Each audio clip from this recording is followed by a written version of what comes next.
Good morning students. Today we'll start a new chapter for class 10, that is chapter number 10, the sermon at Banaras, and the source of this chapter is provided by Betty Renshaw.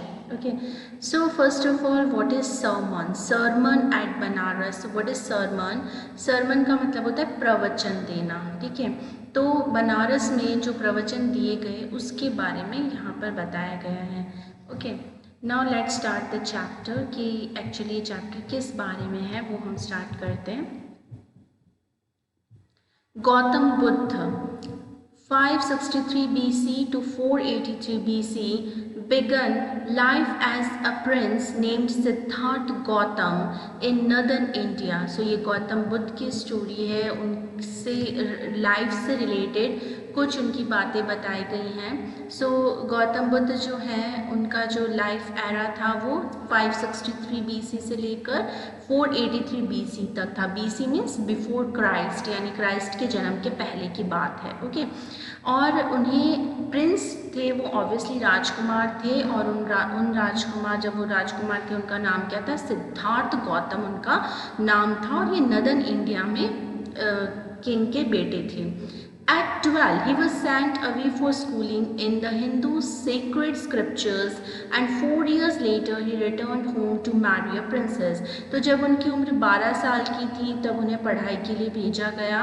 Hindu sacred, sacred means पवित्र, और scriptures क्या होते हैं? जो हमारी religious books होती हैं, जो ग्रंथ होते हैं. तो हिंदू पवित्र ग्रंथों को पढ़ने के लिए उनको, जब वो 12 साल के लिए उनको भेजा गया.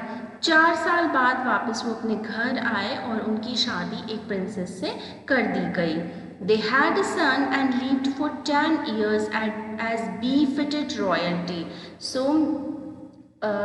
कम से कम मतलब 4 साल के बाद जब उनकी मैरिज हुई, उसके बाद 10 साल तक, मतलब उनके एक बेटा भी हुआ, और 10 साल तक शादी के बाद उन्होंने काफ़ी, मतलब बहुत एज अ प्रिंस उन्होंने अपनी लाइफ को जिया, बहुत रॉयल लाइफ जी, काफ़ी लग्जरियस लाइफ जी उन्होंने. At about the age of 25, लेकिन जब वो 25 साल के हो गए, the prince heretofore shielded from the suffering of the world, while out hunting chanced upon a sick man, then an aged man, then a funeral procession, and finally a monk begging for alms. सो जब वो 25 years के हो गए तो अब से पहले उन्होंने मतलब कभी भी शील्ड क्या होती है? किसी पे पर्दा रखना, या हम कह सकते हैं किसी चीज़ को प्रोटेक्ट करना, और हेयरटोफोर मतलब होता है अब से पहले. सो अब से पहले वो एक्चुअली जो हमारे वर्ल्ड की सफरिंग्स हैं, वर्ल्ड की जो भी दुविधाएँ हैं, मुसीबत हैं, उनसे वो काफ़ी प्रोटेक्टेड थे. यानी कि उन्हें कभी भी दुनिया में क्या तकलीफ़ें क्या होती हैं ना, इसका एहसास नहीं था गौतम बुद्ध को. और वो मतलब जो सिद्धार्थ थे वो हमेशा as a prince royal life ही जिए.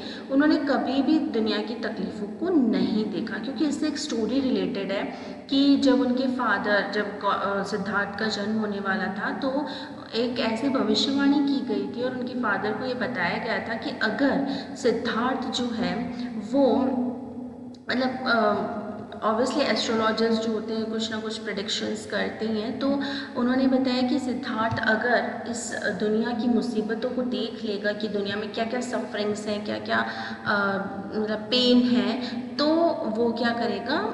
संन्यास ले लेगा, मतलब वो इन चीज़ों को ख़त्म करने की कोशिश करेगा, और वो संन्यास ले लेगा, आपके घर बार सबको एज अ प्रिंस जो अपना पद है वो छोड़ देगा. ठीक है, तो इन सब चीज़ों को वो जानते थे उनके फादर, तो इसलिए उन्होंने कभी भी सिद्धार्थ को अपने राज्य में घूमने नहीं दिया, घर से, महल से बाहर नहीं निकलने दिया, बिकॉज वो नहीं चाहते थे कि दुनिया की किसी भी पेन को सिद्धार्थ देखें.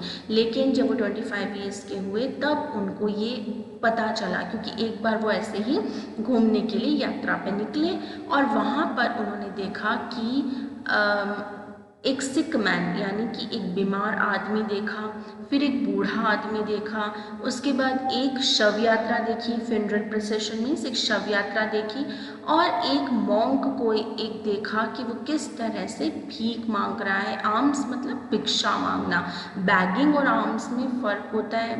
बैगिंग क्या होते हैं, जो भीख मांगते हैं, और मॉन्क क्या मांगते हैं, जो साधु लोग होते हैं वो भिक्षा मांगते हैं, और भिक्षा को आर्म्स कहा जाता है। तो ये सारी चीज़ें देखकर उनको काफ़ी पेन हुआ कि मतलब इंसान है, बूढ़ा हो जाता है, कितना पेन होता है, उसके बाद में बीमार हो जाता है, उसके बाद मर जाता है। तो ये सारी मतलब लाइफ की जो रियलिटीज़ हैं, जो उन्हें पहले कभी नहीं पता थी, अब उन्होंने जिस इन रियलिटीज़ को फेस करा तो उनका जो दिल है वो बहुत ज़्यादा क्या हो गया, एकदम से उन पेन जो है वो जब उन्होंने देखा तो उन्हें लाइफ की रियलिटीज़ मालूम हुई कि लाइफ महलों में रहना नहीं है, लाइफ की जो रियलिटीज़ है वो यही है कि पेन होता है लाइफ में, ठीक है।